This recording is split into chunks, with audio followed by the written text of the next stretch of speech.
And you're live. Welcome back to another episode of Endure Athletics Podcast. Trent, always good to see you. Yes, sir. Pumped to be here.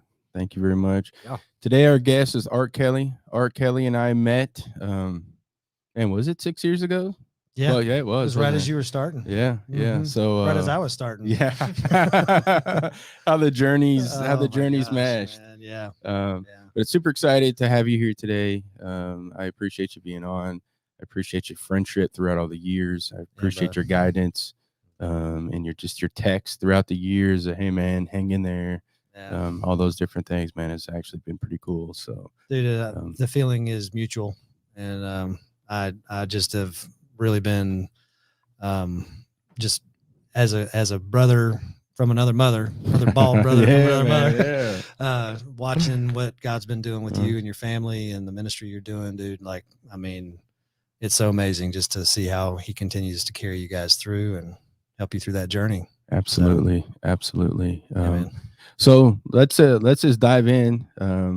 Let's talk about like the first time we met and how God put us together. Yeah. And then we'll get into your real estate and what you have going on there. Yeah. And then your coaching stuff. So yeah, so we met 6 years ago in the children's wing at the Experience Community Church.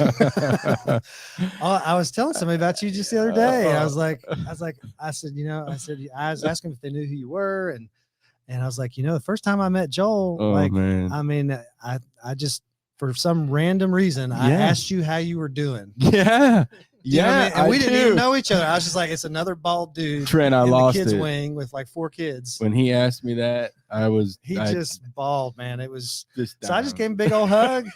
We didn't even I know had no idea who he was. I love that. Hey man, they say to be authentic at church, man. That's it, And man. I was like, I don't know. I guess I was hoping nobody was going to ask me. I had no idea. All I knew was I've got 4 kids. Yeah. You've got 4 kids. Yes. You got 4 girls, which I didn't get that lucky. I got 2 boys and 2 girls. And it's another bald brother with 4 kids balling in the kids' wing at the church. I'm like, I feel your pain. What's up, man? What's up? Yeah. So that was as the beginning part of any journey, right? You don't know where it's going, how you're going to make it from day to day. And those appointments, what you were saying, I mean, that God moment that we had right there, man, my soul needed that. Like, the beginning of all this, I'm like, how am I even going to make it till tomorrow? Yeah. Like, how is that even possible? Yeah. And, just connecting with you right there and, where we are now in 6 years and then your connection that you had with our church and said, hey, do you know this guy? Yeah. And now I have a great relationship with Experience Community Church. And a lot of that has to do with that moment right there with me bawling like a child, man. Well, it's so fun too. And I think part of what really, for me, I don't think I ever told you this, but like the 10 years prior to that moment with you and me, just of my own life and my own story, my own journey, there'd been a lot of pain in my own story, and so when I saw another guy that was in pain, like my heart immediately leapt in my chest. I'm like, of course I know whatever it is he's feeling. I felt that many times before. Yeah. And that's just been, now I don't know, my wife would see this in me as much, because she probably, she would say that I am like this, but that empathy that came out of me that day definitely came from that space of pain in my own heart. Yeah. And so, I think God He takes you through what you go through so that you can be a comfort and encouragement to other people when you meet them in the moment that you're supposed to meet them. No question. At a meeting just the other day and was talking to another guy and we just meshed so well with his story and our story. Yeah. And it's just so cool to see those come together and, how we can support each other and love on each other. So it's God is good. That's for sure.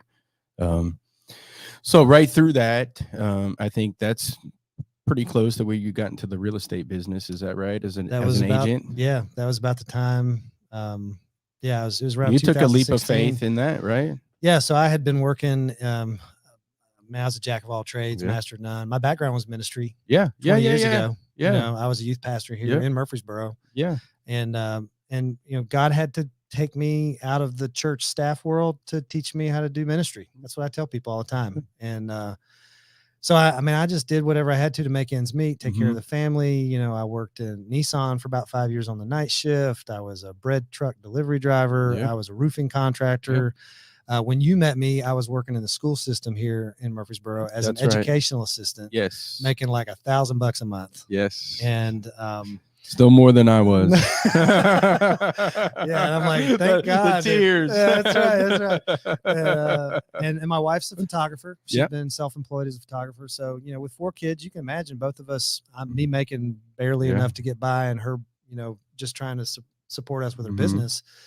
You know, it was tough. Times were tough. Absolutely. And at the time we were like, well, you know, and with me, my ministry heart has always been there. Like, I've always just felt like I had this sense of calling. And, and how long did you say you did it for? 10 years?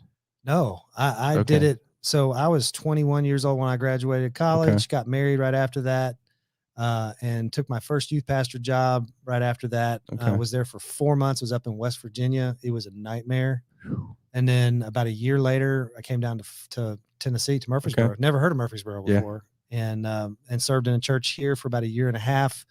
And it was just more heartbreak. It was really crazy because I didn't know, with regards to church and stuff, that there was so much politics involved. Sure.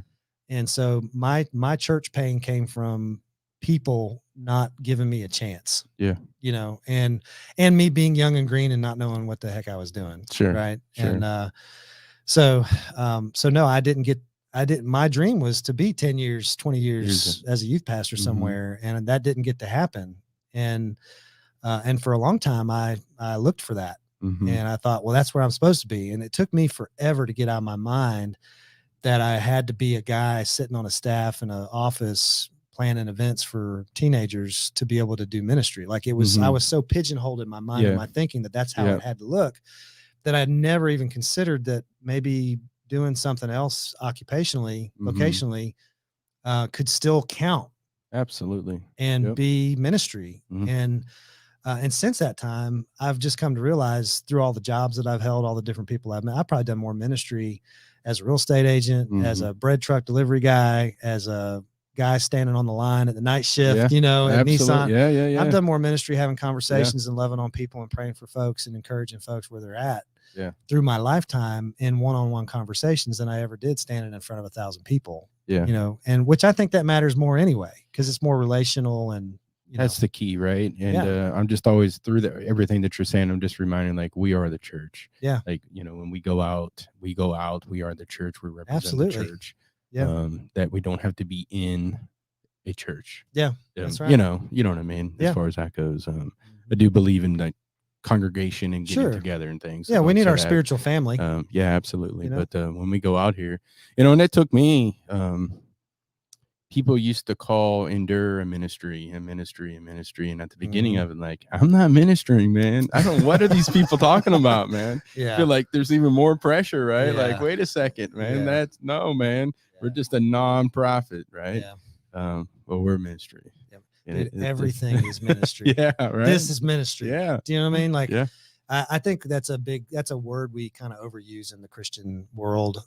It's it's just like so many other words we use that lose their meaning over time. We say it so often that we just don't actually, we just don't resonate with what it actually means. And the truth is just, you know, ministering to other people it's about serving other people. It's about connecting them to the larger story of God through his kingdom and through his son. And helping people to see how to learn how to listen to him, and then just do what he says. I think if you were to, and just a shoulder to lean on, man. Like, I'm here for you, man. Man. Like, life is hard. I get it. Do life the way that Jesus would have you do life if he were living your life. Well, he would have done what I did that day and hugged you on the shoulder, you know, and cried along with you and not even knowing. Right. And so I think, I've had to, it's taken a long time in my life to learn that we just need to simplify our lives down to, how do I listen to him and do what he's asking me to do in this moment? Not worry about tomorrow, not worry about 10 years from now. Just do what you're supposed to do. So, like, when Joel Bigelow texts me and says, hey, you want to come on Spread the Positive, you know, come and do the podcast. Do the pod, man. Let's do this, you know? So absolutely.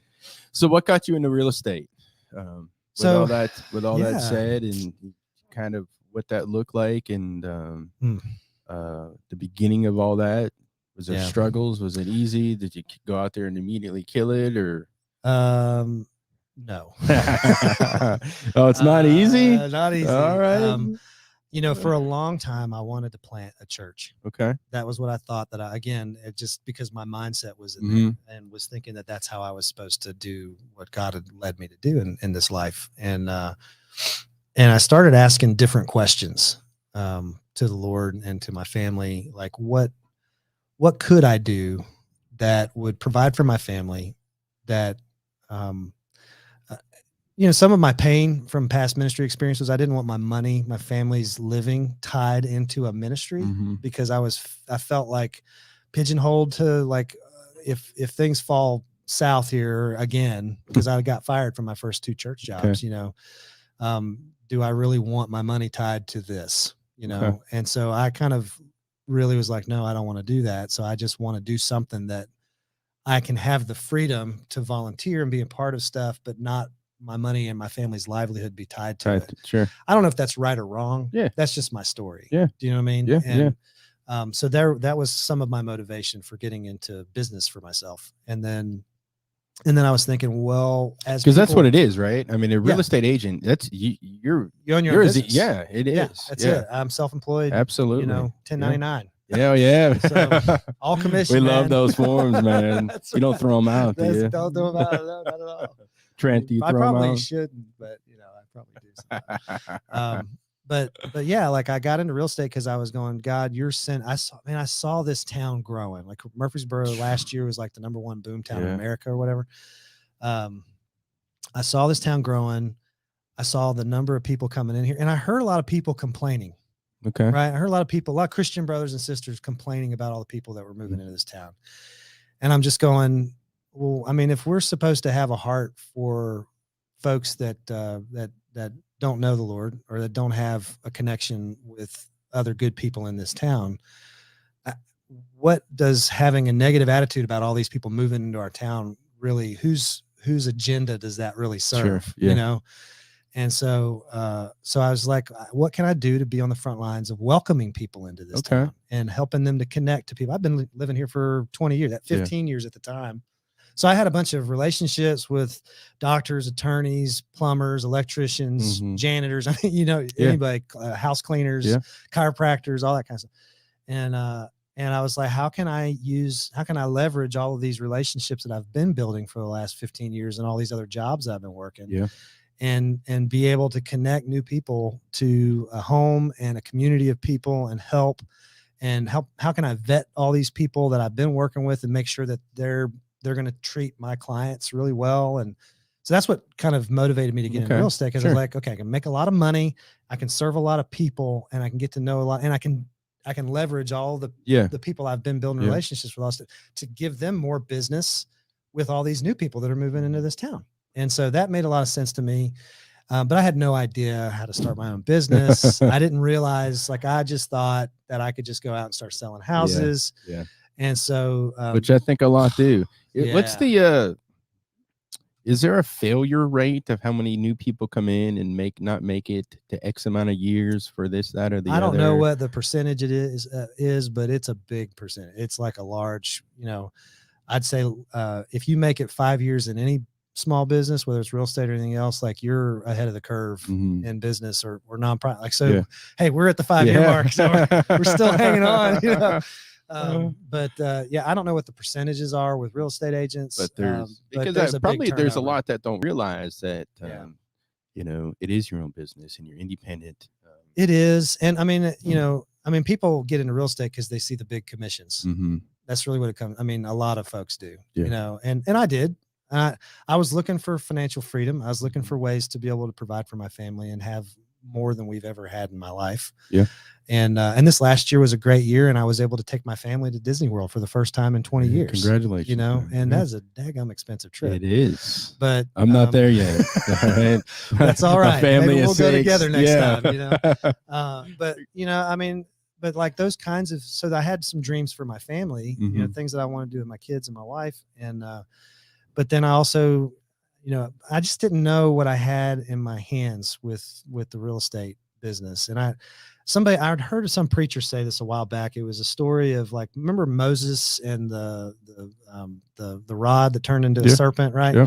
And he's standing for the burning bush and God's talking to him. And that's just weird. But a whole conversation, just the burning bush. And, but God it says that it was the staff of Moses, and God tells Moses, throw that thing on the ground. Let me show you what I can do with it. Right. Mm-hmm. And when he picks it back up, of course it's a snake. He says, now pick it back up. When he picks it back up, it changes names from the staff of Moses to now it's the rod of God. And I just thought, how many of us are holding our occupation, our vocation, our job, whatever it is we've got in our hands, we're holding it tightly and it's ours, right? Mm-hmm. Just like Moses, that was Moses's staff. And God says, lay that thing down. Let me show you what I can do with it. And then he shows what he can do with it. He says, all right, pick it back up. And at that point, it's no longer Moses's staff. It's God's rod, right? Yep. So like, how many of us have something in our hands that's ours and we're holding on tightly to it? Mm-hmm. And God's saying, you got to let it go because I want to show you what I can do with that. Yep. And so I'm in the process of learning what God can do with this thing called real estate that he's put in my hands. Mm-hmm. And I think we're all in that position with whatever it is that we've been given, Absolutely. And so that's been kind of my journey. Probably the first 2 years of it, I was chasing transactions. I was holding on to that staff real tightly. I'm like, this is my staff. I got to do it this way. And everybody was telling me, this is how you do real estate. Mm-hmm. So I was making all the cold phone calls. I was knocking on doors. I was doing all the stuff. And then I ran into this one real estate guru, Brian Buffini, I've told you about. Sure. And he was talking about how to work by referral, and he was talking about how to work by relationship. And which is completely different and kind of foreign. And in this world with social media, Instagram, influencing and all that kind of stuff, like everything is geared towards, there's a lot of money out there telling you that you got to spend money on all of these different ways to make money for yourself. Yep. And I have started to learn over the last couple of years that I haven't had to spend any money on advertising. I've just had to love on the people that are in my current world. Sure. And so like, I don't spend money on Facebook Marketplace. I buy donuts for people's offices. Yeah. Yeah, absolutely. And they send me referrals. Yeah. And, and so, and it's not about the donuts or anything like that. It's just about just being where people are at, loving on them, calling them, finding out what's going on in their lives, encouraging them, loving on them, putting a lot of positive, spreading a lot of positive out into the world. You need a hoodie. Yeah, right. I do. But you don't do it with the expectation. And that's the real nuance with the whole thing is there you go. When you put good out in the world with the motivation of, I want to get good back. Yeah. You probably won't see it as much as if you just do it with no strings attached and just love without any strings attached. And then trust the process of, you know what, if I put enough good into the world, I'm going to be okay. Mm-hmm. And just that part of being authentic, I mean, just be authentic and real. Yeah. And then, it's a story of endure. I mean, we just try to be authentic and real throughout it all. And, he's carried us through all this way. Yeah. So it's, that's right. Absolutely. So kind of talking into the same, excuse me, the same stuff that you were just talking about, growing those relationships, growing your business for the last 6 years. Yeah. Let's talk a little bit more, or for the first time, about your life coaching and your 5, what do you have here? Your 5 critical spheres of your life. Yeah. Get my little image. Me too, man. Yeah, I'm on your image. We'll post it in the comments. Dude. Yeah. Well, but it's so this critical. Is a work in progress, right? So like this is I'm going to have to redraw these pictures here, but right now you've got these 5 concentric circles, you got 5 critical spheres of your, like your spiritual, your financial, your personal, your business, and your family. Yeah. And I put spiritual at the top. I think it's probably would be more appropriate to make this into like a wheel with like the center part of it being the spiritual. And then So when I sit down with folks that I'm wanting to coach with, we talk about the spiritual being like that centered piece.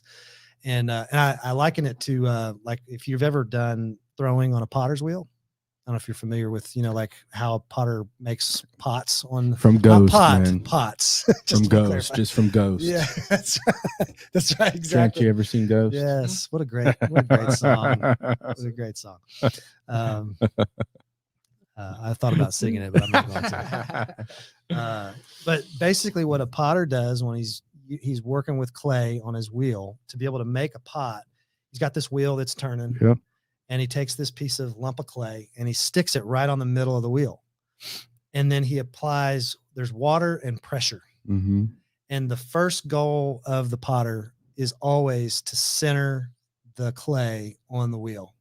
And so but the clay kind of bucks the system a little bit, right? It's kind of wobbly on there at first. As the potter wants to make that clay more malleable, he puts pressure on it and he starts to smooth that clay. So it begins to get really smooth to where it's just this little smooth little dome right there on the wheel. And it's called centering. And the idea of centering is if the potter can get the clay centered on the wheel perfectly to where there's no movement, but it's just still, and it's almost like you're looking at it like it's glistening there, but you can't see it actually moving. When he's got it that perfectly centered, then he can begin to apply pressure in the right places and make the pot into what it needs to be made into. I know exactly where you're going with all this. Yeah, man. So like with all of this, the spiritual is the centering, right? And so if you don't have your spiritual centered,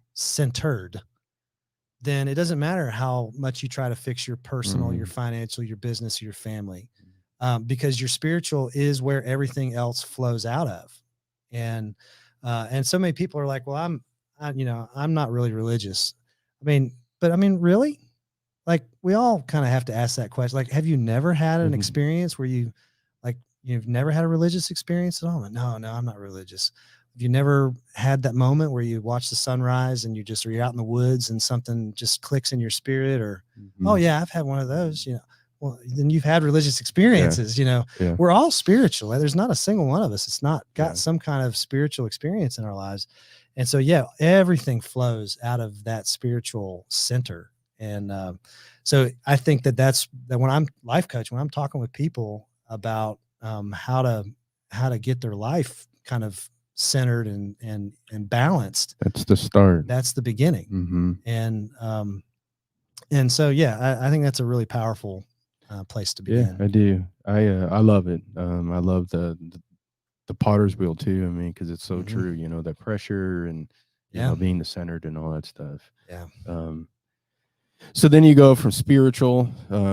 Second one to me would be my family. If your family life's not right, if you don't have a good relationship with your wife and your kids and different things, nothing else on this wheel matters, right?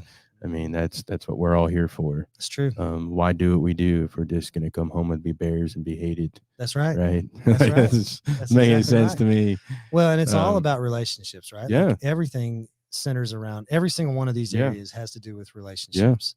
And you tend to, I guess, when you use that word relationship, I'm always looking externally. But really, it's internally with me and my household, right? Like the relationship that we build inside our own house. It's not just outside, right? It's exactly right. And there, I think one of the problems that we have nowadays is we've got a lot of us don't know how to build relationship, how to make friends with our family. Like now, I know, like from a parenting standpoint, just talking about parent, like we talk about when our kids are little, our kids don't need a buddy, they need a father. I get that. Same here. But they also still kind of need a buddy, as long as there's some balance. Do you know what I mean? I do. So I'm close with all of my girls, right?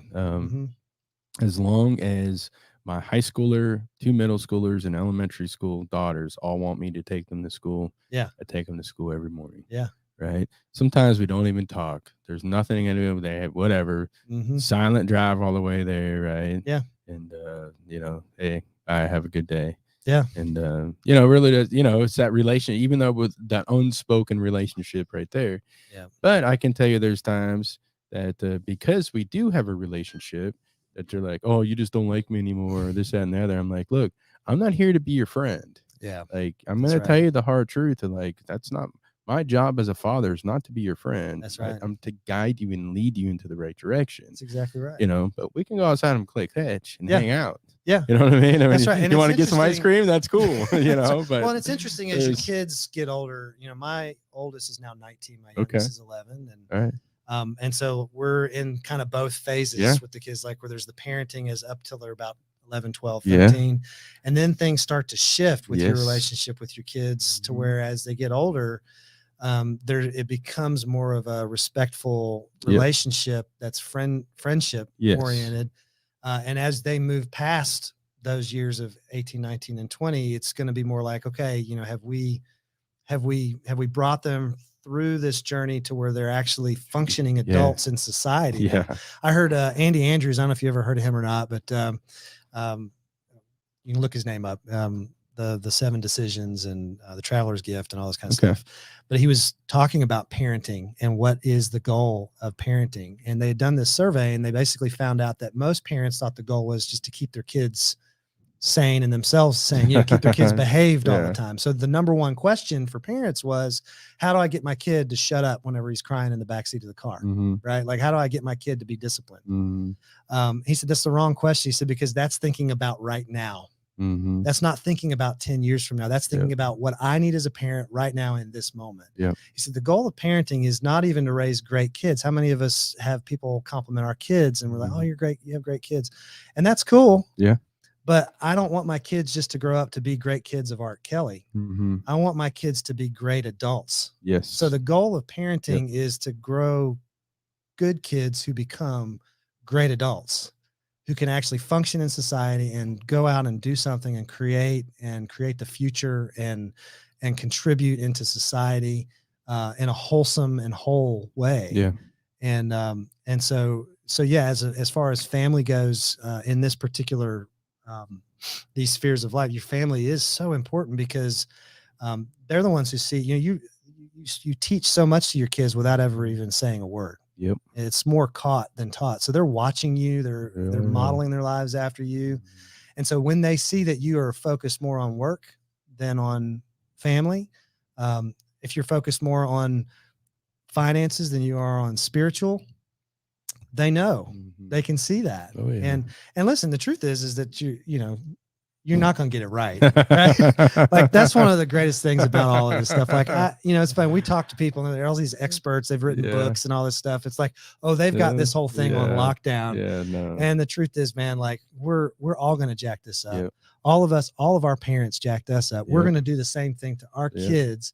And so we're going to need as much grace as we possibly can to be able to keep pushing ourselves through this, and hopefully giving our kids grace and giving ourselves grace enough as we go through the journey, Absolutely. Yeah, man. You got personal, financial, and business. What's the personal? I mean, just a matter is making sure that you're taking care of yourself. Yeah, I think personal runs into, you got your physical, the whole body, mind, spirit kind of thing. Personal growth is something that I'm really, I've given myself a lot of my time to in my life over the last several years, especially in real estate, learning how to take care of my mind, my body, and my spirit. That I'm not one or the other. I'm all three together. And, so taking care of myself physically, I'm 46 years old now. I think we're about the same. We're getting close, right? No. Back it down. Yeah. I'm only 42. Man. Oh, man. So I'm the old man in the room, I guess. Yeah. But but there is 3 bald men in this room right now. That's true. Like, it all started. And I'm the youngest. When I was 21. I lost my hair when I was 21. I don't know if you guys. It's like 25. Okay. 28. There was a decision point for me though, where it was like, do you continue to grow it? Do you keep buzz cutting it, or do you just grab the Bic and just go shave it all off? You know what I mean? So when I had handfuls of hair come out, and on my hand, it was it. I pulled it out, and I picked that dude. And my mom was like, "What have you done?" So. My wife won't let me grow mine out anymore. She'd be like, "You would look really creepy if you did that." Yeah. You know, that one Seinfeld episode, like, look at my line, you know, how much years do I have left? I looked at mine, I'm like, I'll just keep shaving it. It's over. Right. It's over. That's right. So yeah, I mean, your personal though, it's personal. You know, it's mainly personal growth. It's taking care of your body, mind, and spirit. Sure. You know, which means I'm reading a lot. Putting the right things into your own heart and mind, so that when you're living your life, it's also coming out, and being very intentional about putting good things into your spirit, into your heart. Because there's a lot of stuff that's vying for your attention, lots of stuff that's trying to distract us from, you know, all the good that's in this world. And there's a lot of negative that continues to try to pull us away from all the good that we could be creating. And so I think personal growth is just saying, you know, I'm going to commit to becoming the best person that I can be, best human being that I can be. And so that means taking care of my body. You know, I work out at the Rock Box Fitness here in Murfreesboro, and I work out my mind by reading, and I work out by my spirit by being in community with people who love God and who want to follow Him, and then trying to find ways to serve and be a part of this community. And that's all personal stuff, you know. So you got financial and business. Yeah. What order do you put those in? Well, it's really interesting. There's your personal finances, and then there's your business finances, right? Which kind of really is the same thing, right? Depending on well, you know, how all this works. Really kind of need to keep them separated. All right. You know, one of the things I've found in business, and this is one of the things I've learned over the last few years in business, there's really three legs to business. Okay. There's the sales and marketing part of business. There's the customer service part of business, and then there's the financial management part of business. Sure. The truth is, a lot of us get into business, whatever you're doing, you're a mechanic or you're an artist or you're a realtor or whatever, and you focus a lot on the customer service and the financial management side. Like, you know, the contract to close, or the fixing car, or the painting, the, you know, creating the product, right? The thing that I do, my job, right? And, or we focus on, well, let me make sure I've got all my financial management stuff worked out. The problem though is, especially in business, is if you don't have a customer, then you don't have anybody to serve and do your job with, and you don't have any money to manage. Yeah. So your most important part in business is sales and marketing. Absolutely. And so how do you go about pushing what it is that you do so that people will actually come and be a part of what it is that you're doing? Well, there's a couple of different ways to do that. One of those is a very impersonal way. It's advertising, it's posting on Facebook and Instagram. It's, you know, it's taking out an ad in the paper. It's, again, there's nothing wrong with any of those things, but again, you know, there's that side of things, but then there's also just relational. How do I connect? Do you see a difference in between those, or can those be used together and collectively? There's a couple things I'll have to, I could send the listeners to this. Sure. There's this guy named Michael Maher. It's called The 7 Levels of Communication. Okay. And he actually has this pyramid that he draws, and he's got like all these different levels, and it kind of comes to a head.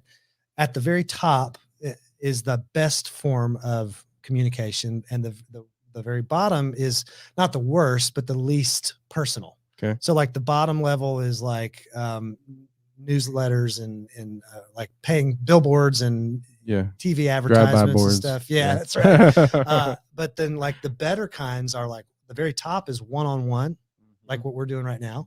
The second one is like parties and small events and, you know, things like that. But anything in that top 3, you know, levels of just relationship, those are where the best communication takes place. And when you have really good communication between you and your client, which is a lot more direct up there at the top, then you're going to have a better result.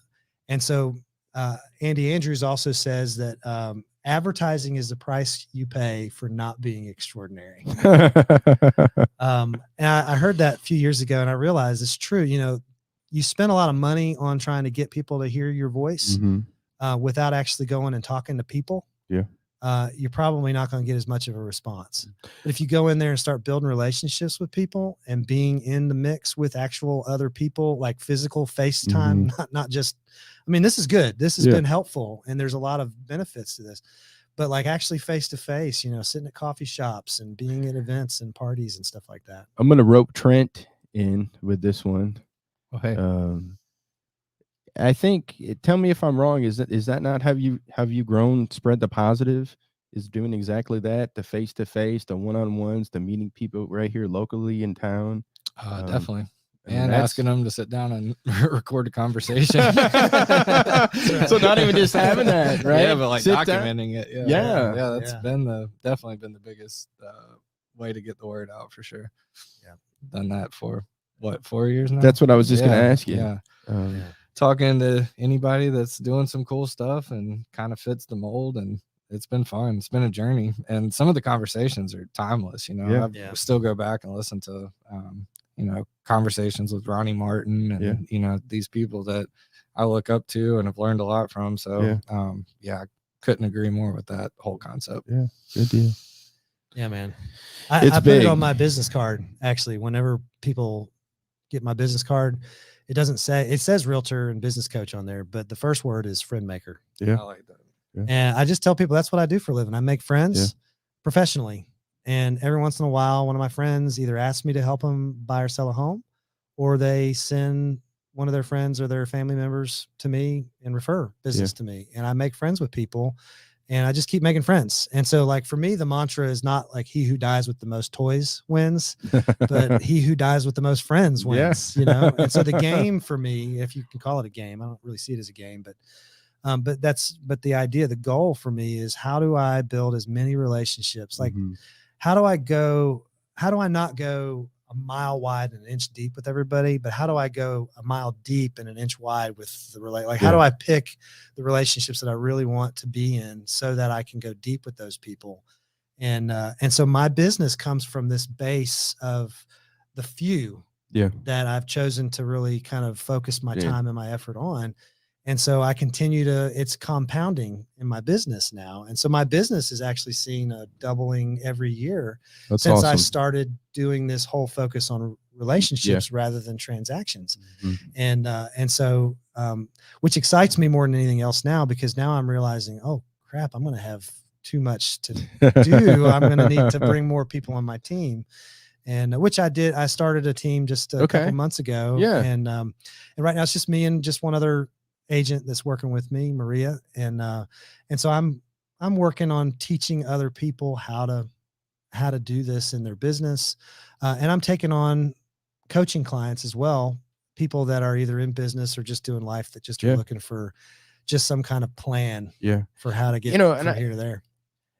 When you were talking earlier about, agents and, like you're like independent business and all those different things, and starting Endure, kind of the same thing, is like not having that structure at the beginning of all this for years really messed with me, because like I didn't know what to do with my time. Like, I'm no longer clocking in and clocking out, right? Like, what does this mean at this time? Ricky Bobby, and this, what do I do with my hands?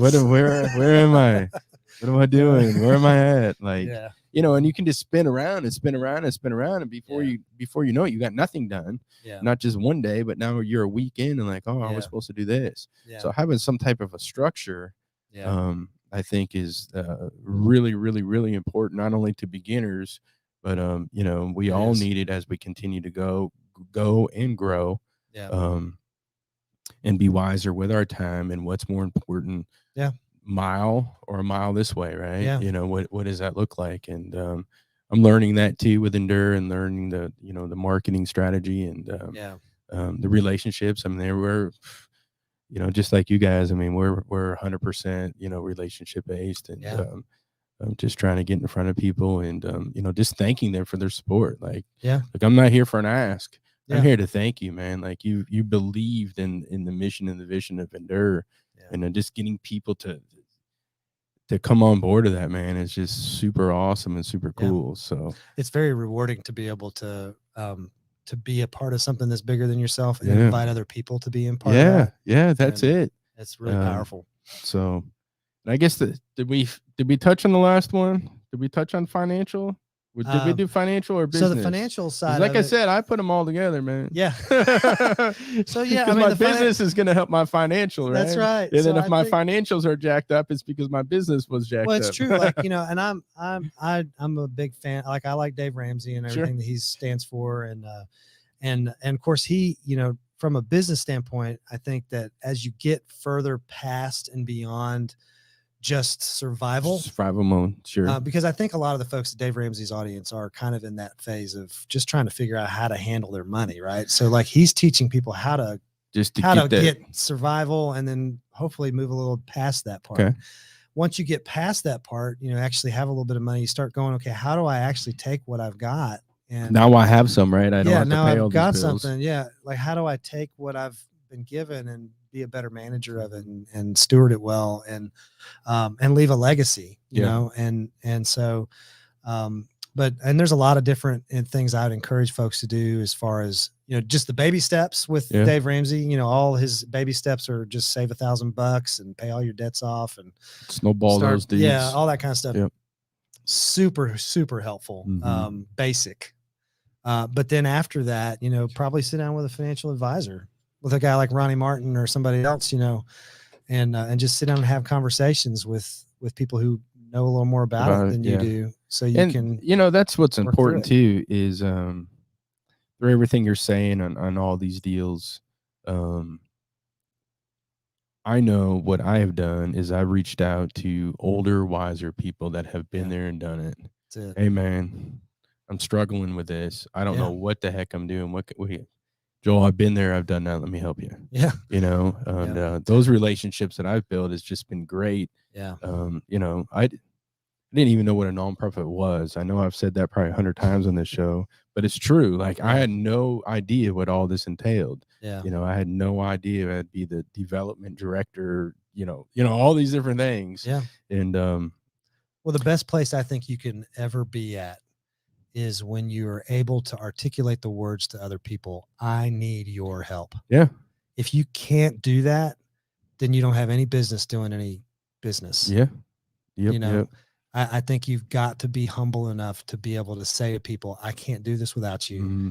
I need your help, and please answer my questions and ask questions. Absolutely. I think last year, whenever I had an opportunity to sit down with the borough business guys here in Murfreesboro, Dean and Josh were there, and they asked me, what's the one thing that you've learned in the business that's really helped you more than anything else? And I said the word ask. Just ask for help, ask for their business, ask for referrals, ask for what you need, figure out what you want, and then ask for help. Yeah. And that right there is one of the hardest things for most people to do, because we don't want people to think we're needy. Truth is, we are. Yeah. I can ask for help. I still struggle asking for money. Sure. Yeah, no, absolutely. Which is always just a little bit different, a little bit more awkward. It can be, you know, but I think it also exudes confidence that you believe in what it is that you're doing so much that people join us. When you go, hey, listen, I don't need just your pocketbook. I need your pocketbook. Yeah. That'd be helpful. But I need you. I need you to give of yourself. I need you to love these kids the way I love these kids. And because if we don't, then these kids they're going to be lost. Yeah. And, so yeah, man, I think what you're doing is you're on the right track still, brother. You are. And I somebody to see me broken, completely broken. Dude. That's awesome, man. It's cool to see it come full circle here. Yeah, still got a long ways to go. Not done yet, not even close yet, but God has been good. He's been gracious with me and in the organization just to move us, to this point to be able to sit here in a pod, 6 years later is cool. So anyways, Art, love you, man. Really appreciate you coming on today. We'll hit you some links down. You can go to artkellyrealtor.com. You can go to my Facebook page, Art Kelly Benchmark Realty. Okay. Those are the best places to contact me. We'll tag you down in those. Trent, love you, man. Always appreciate you coming on, having us on, producing for us. Thanks, Art. That was great, man. Thank you, bro. Appreciate you guys.